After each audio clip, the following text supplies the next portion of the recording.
الحمدللہ رب العالمین والصلاۃ والسلام علی رسول النبی الکریم اما بعد فاعوذ باللہ من الشیطان الرجیم بسم اللہ الرحمن الرحیم السلام علیکم ورحمۃ اللہ وبرکاتہ۔ معزز حاضرین و ناظرین، آج ہم اپنے نئے سلسلے نمبر 28 کے ساتھ آپ کے سامنے حاضر ہیں۔ کل ہم جن کلمات کی تفسیر کا بیان کر رہے تھے وہ تھے وَإِيَّاكَ نَسْتَعِينُ، ایاک نعبد۔ اس کے کچھ ہم نے تفسیر آپ کے سامنے بیان کر دی تھی، کچھ نکات رہ گئے تھے وہ، اور تفسیر صوفیانہ جو مفتی صاحب نے کی اس کا کچھ حصہ رہتا ہے، اور آخر میں اعتراضات۔ تو آج انشاءاللہ ہم کوشش کریں گے کہ اس کو مکمل کر کے اگلے کلمے تک ہم پہنچ جائیں۔ تو مفتی صاحب آگے فرماتے ہیں کہ اصل بندگی یا عبادت یہی ہے کہ ہم اللہ تعالیٰ کی اطاعت میں اپنے آپ کو مکمل طور پہ لگا دیں۔ اور اطاعت میں عبادت کی بہت سی قسم ہیں، نماز، روزہ، حج وغیرہ وغیرہ، لیکن ہر وہ جائز کام جو اللہ تعالیٰ کو راضی کرنے کی نیت سے کیا جائے وہ عبادت کہلاتا ہے۔ یہاں تک کہ آدمی رب کو راضی کرنے کے لیے اپنے بچوں کو پالتا ہے، اپنے معاملات، رشتہ دار، معاشرت، جو کام وہ اللہ تعالیٰ کی رضا کے لیے کرتا ہے وہ سارے کام اس کے عبادت میں شامل ہو جاتے ہیں۔ اب اصل جو ہم کل نقطہ بیان کر رہے تھے کہ جو نعبدو ہے وہ یا تو عبودن سے نکلا یا عبادتن سے نکلا، اور ان دونوں کے معنی ایک کے معنی بنتے ہیں عابد بننا، عبادت کرنے والا، اور ایک کے معنی بنتے ہیں بندہ بننا، یعنی اللہ تعالیٰ کا بندہ۔ تو مفتی صاحب فرماتے ہیں کہ بندہ بننے کی بہت سی صفتیں ہیں۔ رب کی رضا میں راضی رہنا، اس کی نعمت پہ شکر گزار رہنا، اگر وہ کوئی مصیبت، تکلیف، بلا، کوئی غم ہمیں دیتا ہے تو اس پہ صبر کرنا، اپنے عقائد کو درست رکھنا، ایمان کی سلامتی کے لیے کوشش کرنا۔ غرض بندہ اپنے ان ساری چیزوں سے اگر یہ سب چیزیں وہ کرتا رہتا ہے تو وہ اللہ تعالیٰ کا بندہ بننے کی کوشش میں لگا رہتا ہے۔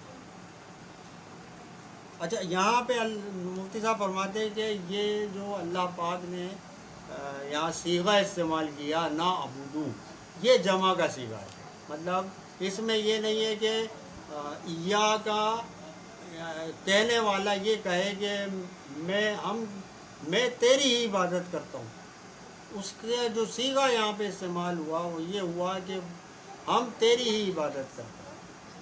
تو مفتی صاحب فرماتے ہیں کہ اس سے پتہ چلتا ہے کہ اللہ تعالیٰ کی بارگاہ میں جب ہم حاضر ہوتے ہیں تو ہم صرف اپنی عبادت میں یہ نہ سوچیں اور نہ یہ کہیں کہ اے اللہ تعالیٰ ہم ہی تیری عبادت کریں۔ اللہ تعالیٰ کی بے شمار مخلوقات عبادت کر رہی ہیں، کرتی رہی ہیں اور کرتی رہیں گی، اور جس وقت ہم جو عبادت کر رہے ہیں نہ جانے کتنی مخلوقات اس وقت وہ عبادت کر رہی ہوں گی۔ تو اسی لیے یہاں پہ ایک تو جمع کا صیغہ استعمال کیا۔ دوسرا اس کے اندر ایک اور نقطہ یہ ہے کہ ہمیں یہ سوچنا چاہیے کہ اللہ تعالیٰ تیرے جو نیک بندے یا تیرے نیک مخلوقات جو تیری عبادت کر رہے ہیں اس وقت، ہماری عبادت ان کے صدقے میں ہماری عبادت کو قبول کریں۔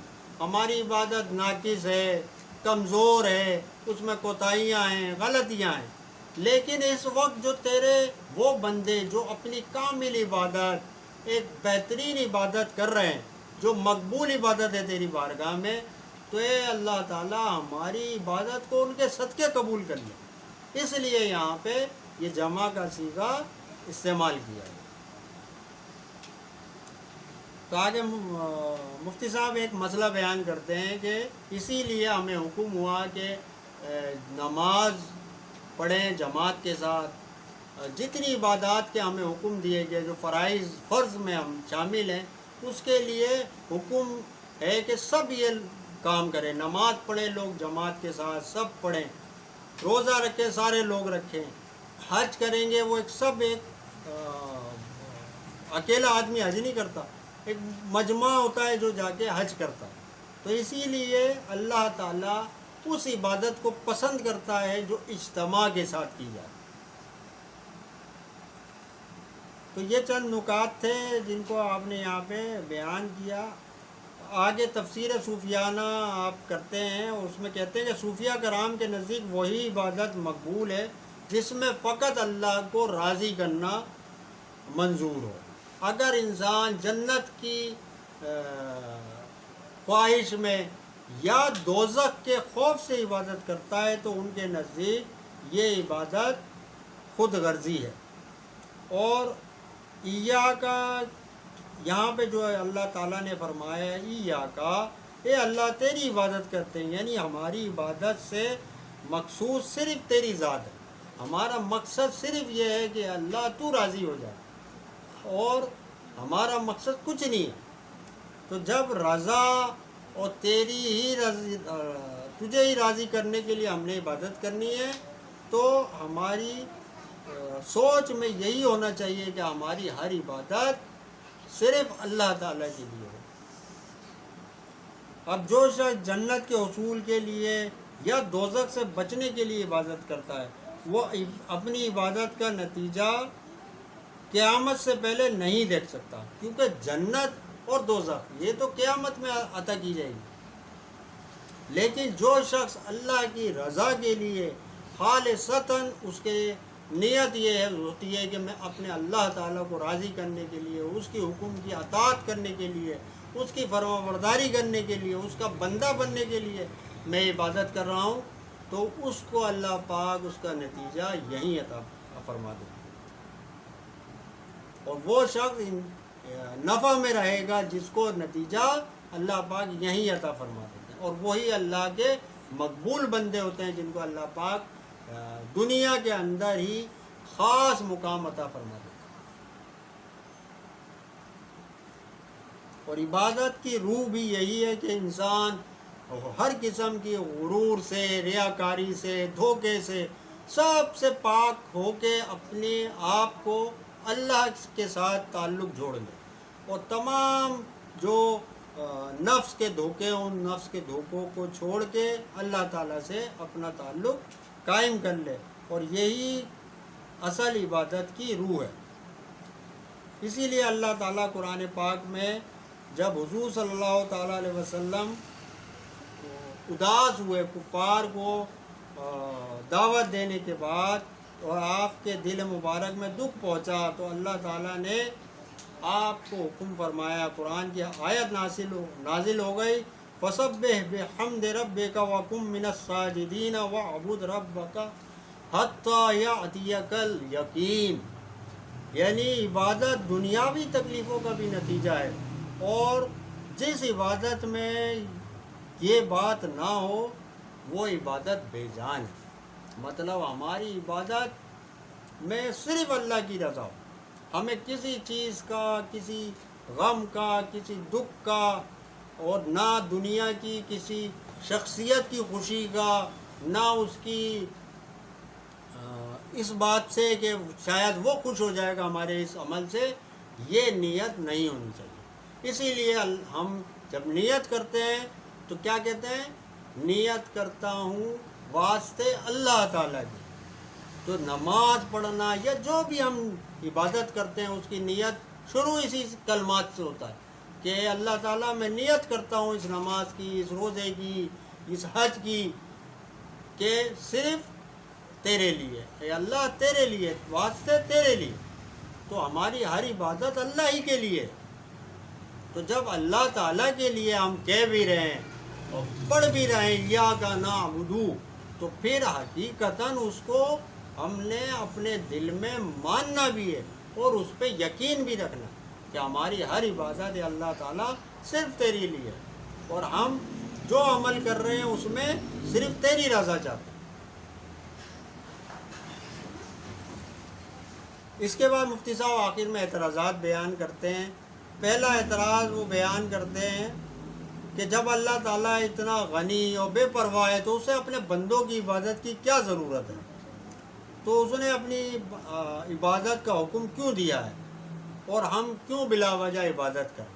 تو مفتی صاحب فرماتے ہیں کہ یہ عبادت ہماری اس لیے نہیں ہے کہ اللہ کو اس کی کوئی ضرورت ہے، بلکہ ہمیں اس کی ضرورت ہے. یہ عبادت کرتے ہیں ہم اپنے لیے. اور مثال مفتی صاحب یہ دیتے ہیں یہاں پہ کہ جیسے کوئی قالین یا قیمتی بستر جب کوئی بچھا ہو یا کوئی عمدہ کرسی یا تخت، کوئی ایسا عمدہ بیٹھنے کی جگہ ہو، تو اس پہ ہم کوشش کرتے ہیں کہ صاف آدمی، صاف انسان اس پہ جا کے بیٹھے. تو اسی طرح ہمارا دل جو کہ اللہ تعالیٰ کا، ہمارے ایمان کا اور اللہ تعالیٰ کے نور کی جگہ ہے، تو اس کی صفائی ہمیں لازمی کرنی ہے تاکہ وہاں پہ اللہ کا نور بھی آئے اور ہمارا ایمان وہاں پہ راسخ ہو سکے ہمارے دل میں. تو اس دل کی صفائی کے لیے عبادت ضروری ہے. یہ عبادت کیا کرتی ہے؟ ہمارے دل کو، ہمارے قلب کو ان تمام برائیوں سے، گندگی سے، غلاظت سے صاف کر کے بالکل ایسا کر دیتی ہے کہ اب اس کے اندر کوئی گندگی، کوئی غلاظت باقی نہ رہے. تو عبادت سے ہم اپنے آپ کو فائدہ پہنچا رہے ہیں اور اللہ تعالیٰ کو ہماری عبادت کی کوئی ضرورت نہیں ہے. جب ہم دنیا میں مشغول ہوتے ہیں، شیطان کے دھوکوں میں آئے دن ہم گناہوں میں پڑ کے اپنے دل کو، اپنے قلب کو اتنا گندا کر لیتے ہیں کہ وہاں ایمان اور اللہ کے نور کی جگہ ہی نہیں رہتی. تو عبادت وہ عمل ہے جس کے ذریعے ہم اپنے قلب کو، اپنے نفس کو صاف کر سکتے ہیں.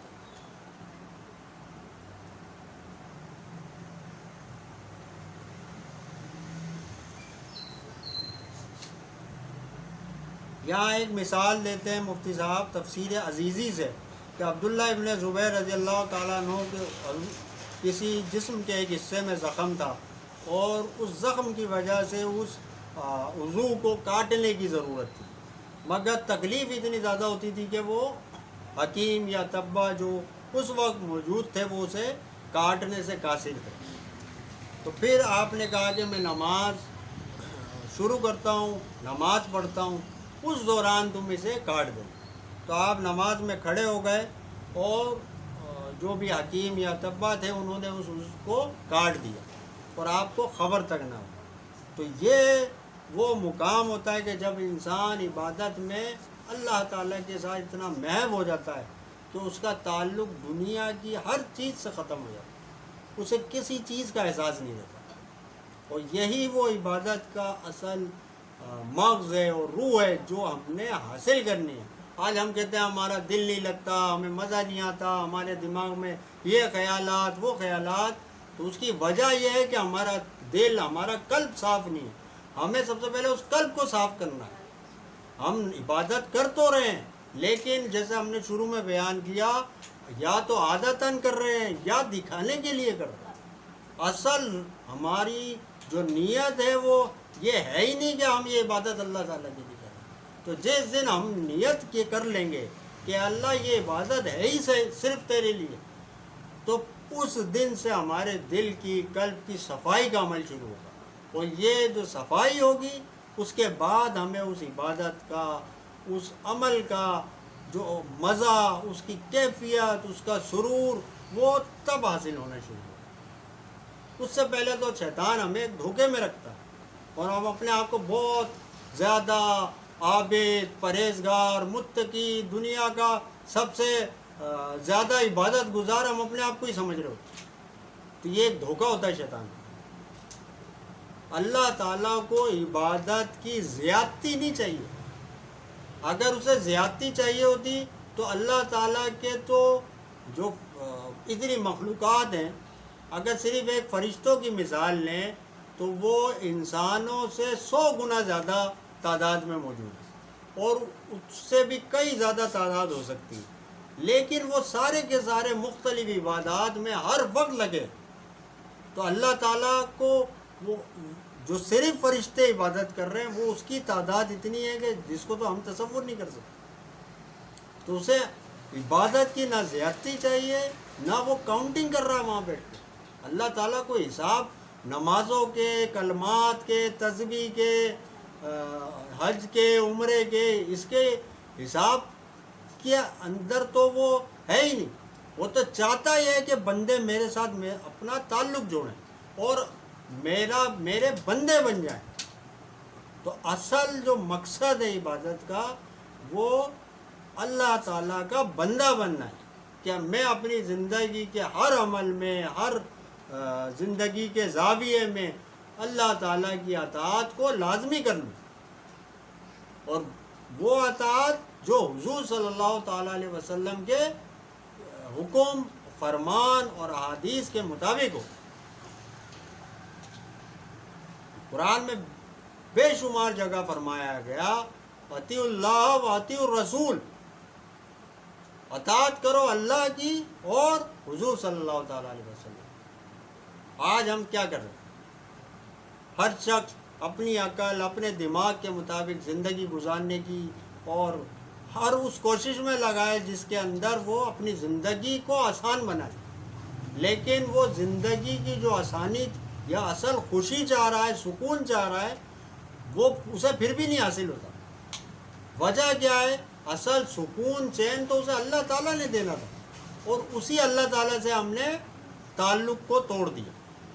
تو جب تک وہ تعلق مضبوط نہیں ہوگا، قائم نہیں ہوگا، ہمارا کوئی عمل ہمیں نہ سکون دے گا، نہ چین دے گا، نہ ہمیں اس کا ایک اچھا نتیجہ اس دنیا میں ملے گا، نہ آخرت میں ملے گا. تو نتیجہ اچھا آنے کی جو ضمانت ہے وہ صرف کیا ہے؟ ہماری نیت صحیح ہو اور صرف اللہ کی رضا، ہر عمل ہمارا اللہ کی رضا کے لیے.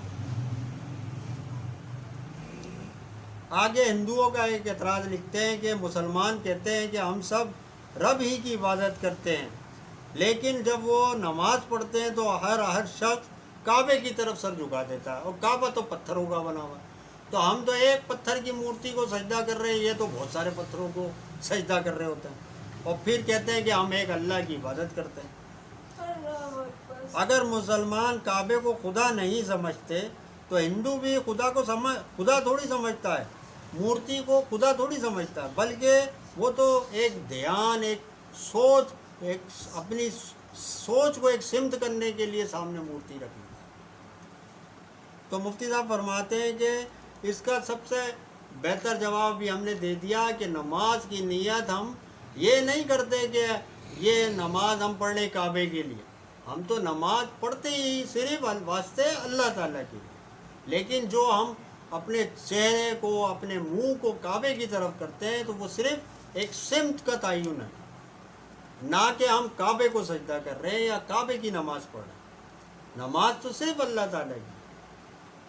اور جہاں ہم دنیا کے سینکڑوں میل، ہزاروں میل دور آج ہم کعبہ سے بیٹھے، تو جہاں ہمیں علم ہوتا ہے سمت کا وہاں تو ہم تعین کر لیتے، لیکن جہاں علم نہیں ہوتا یا سمت کا تعین نہیں ہوتا، سفر میں نہیں ہوتا، جنگلات میں نہیں ہوتا، یا بعض دفعہ جو نماز خوف ہوتی ہے جنگ کے دوران، اس میں بھی نماز سمت کے لیے جو منہ کی سمت ہے وہ شرط نہیں ہے، تو وہاں ہم پڑھتے ہیں نماز تو وہ شرط وہاں پہ ختم کر دی جاتی. تو نماز اس شرط کی وجہ سے کے اوپر قائم نہیں ہے، وہ شرط ایک نماز کے لیے ایک حصہ ہے جو کہ حضور صلی اللہ تعالی علیہ وسلم نے مقرر کر دیا، کیونکہ حضور کی خواہش تھی کہ قبلہ کعبہ کی طرف منہ کر کے لوگ اپنی عبادت سر انجام دیں. اس لیے اللہ تعالیٰ نے اسے ہمارے لیے سمت کو متعین کر دیا کہ اب ہر شخص جو عبادت کرے نماز کی عبادت وہ اسی قبلہ کعبہ کی طرف منہ کر کے نماز پڑھے. اب جو ہمارا یعنی جو مقصود ہمارا ہے وہ کعبہ نہیں ہے، ہمارا مقصود ہے اللہ تعالیٰ. اب ہندو جو مورتی کو سجدہ کر رہا ہے تو وہ اسی مورتی کو، اس کا مقصود بھی وہی مورتی ہوتی ہے، اسی لیے جس طرح مورتی کو رکھا ہوا ہوتا ہے وہ اسی طرف سجدہ کرتا ہے. کبھی آپ نے دیکھا کہ وہ مورتی کے پیچھے یا دائیں طرف یا بائیں طرف سجدہ کر لے گا؟ نہیں کرتا وہ جس طرف مورتی جاتی ہے وہ اسی کی طرف گھوم رہا ہوگا.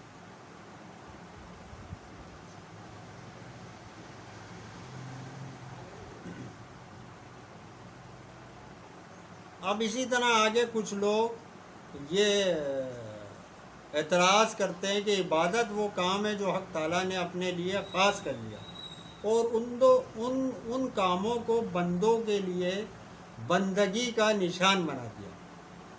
لہذا ایسے کام غیر خدا کے لیے کرنا شرک اور بت پرستی ہے. اسی لیے کسی کو پکارنا اللہ کے سوا یا کسی کا نام لینا اللہ کے سوا مدد کے لیے یا کسی کی جگہ کا ادب کرنا، تعظیم کرنا یا کسی قبر پہ جا کے اس کی صفائی خیال صاف ستھرائی رکھنا یا کسی کام کی طرف کسی کو اپنے نام کی نسبت کرنا یا کسی یعنی جو بھی کام لوگ تعظیماً کرتے ہیں وہ سارے کے سارے شرک، کیونکہ وہ اللہ کی عبادت میں شامل شرک کر رہے ہیں. تو مفتی صاحب اس کا جواب دیتے ہیں کہ اگر عبادت کی یہ تعریف جو یہاں کی گئی تو اگر اس کو صحیح مان لیا جائے تو یہ ان لوگوں کے اپنے عقیدے کی بنا پر بھی غلط ہے، کیونکہ وہ لوگ بھی حقیقتاً دنیا میں بہت سے ایسے کام کر رہے ہیں جس میں یہ سارے کام کسی نہ کسی کی تعظیم، عالم کی، مولوی صاحب کی، اپنے استاد کی، والدین کی، یہ ہر شخص کسی نہ کسی طرح کسی نہ کسی کی تعظیم کرتا ہے. لیکن تعظیم اگر کسی کی یہ سوچ کر کی جائے کہ یہ خدا کے وہ خاص بندے ہیں جو کہ اللہ کو پیارے ہیں اور اللہ تعالیٰ سے ہمارے تعلق کو جوڑنے میں ہماری مدد کر سکتے ہیں، جس کو کہتے ہیں ہم اچھی صحبت، تو اگر یہ سوچ کے کسی کی تعظیم کر رہا ہے، اس کے علم کی بنا پہ تعظیم کر رہا ہے، اس کے رشتے کی بنا پہ تعظیم کر رہا ہے، تو یہ شرک نہیں ہے.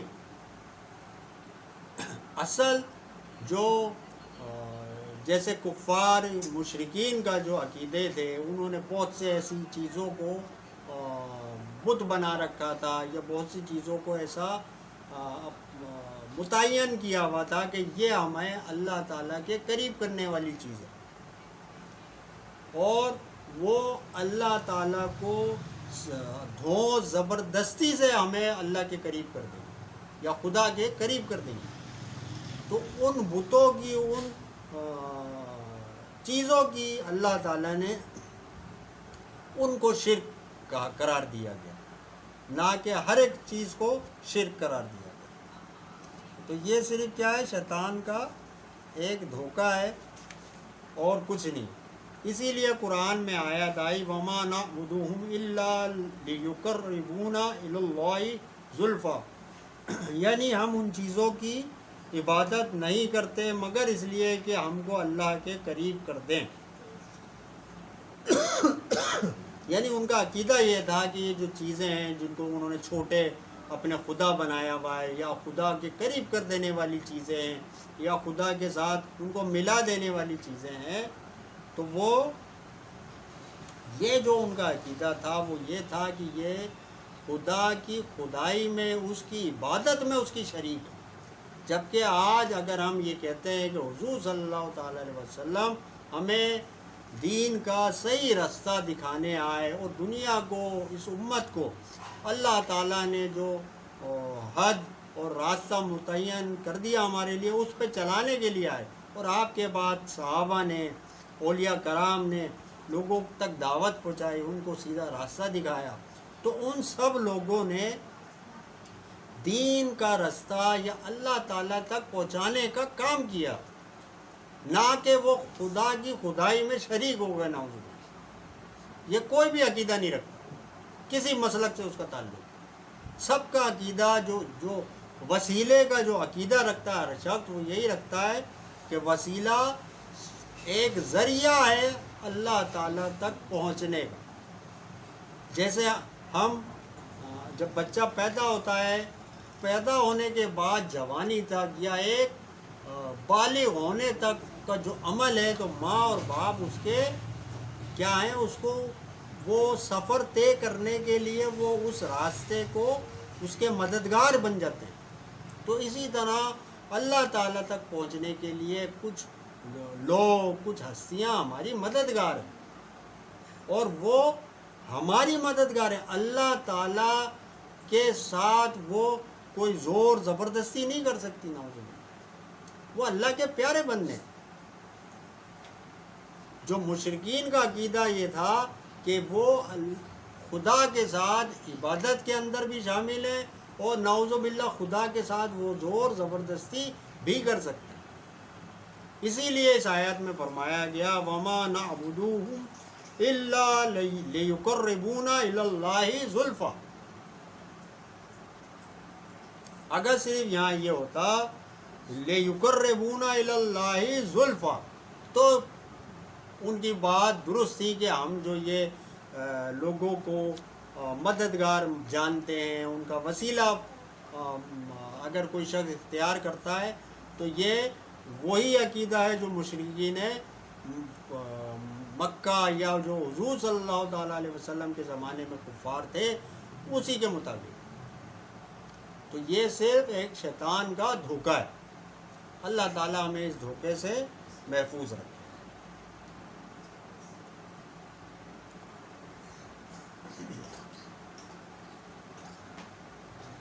آخر میں مفتی صاحب فرماتے ہیں کہ عبادت کے لیے ضروری ہے کہ معبود میں خدائی شان مان کر اس کی اطاعت کی جائے۔ مطلب عبادت صرف یہی ہے کہ جو ہستی خالق، مالک، رازق اور جو تمام قدرتوں کا، تمام خوبیوں کا، تمام صفات کا مالک ہے، اس کو مان کے اور پھر اس کی اطاعت کی جائے، تو یہ عبادت ہے۔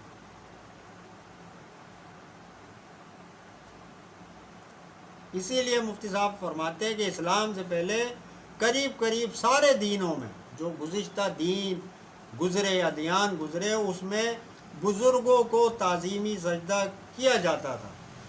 فرشتوں نے حضرت آدم علیہ السلام کو سجدہ کیا، برادران یوسف نے حضرت یوسف علیہ السلام کو سجدہ کیا، اور اللہ تعالیٰ کو بھی سجدہ کیا جاتا تھا، مگر ان سجدوں میں فرق تھا۔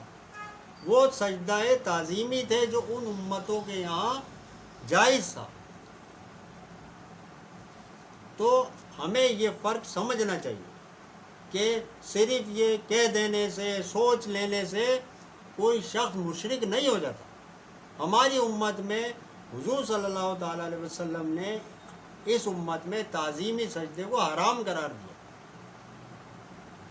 تو آج ہم کسی بزرگ کو، کسی بڑے کو سجدہ کرنا ہمارے لیے جائز نہیں ہے، لیکن اب ہم یہ کہیں کہ اس کو اللہ کا پیارا بندہ کہنا، اللہ کے جن کو اللہ کا قرب حاصل ہو گیا یہ کہنا، اور ان سے ان کی صحبت اختیار کرنا، ان سے مدد حاصل کرنا یا ان کو وسیلہ سمجھنا، تو یہ اگر آج ہم کہیں کہ یہ بھی شرک ہے، تو یہ صرف ایک دھوکہ ہے۔ تو اللہ تعالیٰ ہمیں ہدایت عطا فرمائے اور صحیح دین پہ عمل کرنے کی توفیق عطا فرمائے۔ اب اس طرح آج یہ ان کلمات کا ایاک نعبد کا بیان ختم ہوتا ہے۔ آگے جو کلمات اس کے ساتھ ہیں وہ ہیں وَإِيَّاكَ نَسْتَعِينُ، اور ہم تیری ہی مدد چاہتے ہیں یا تجھ سے ہی مدد مانگتے ہیں۔ تو ان کلمات کا ہم آغاز انشاءاللہ نئے سلسلے میں کریں گے۔ اللہ تعالیٰ سے دعا ہے کہ ہمارے پڑھنے کو، آپ کے سننے کو اپنی بارگاہ میں قبول و منظور فرمائے۔ وما علینا الا البلاغ۔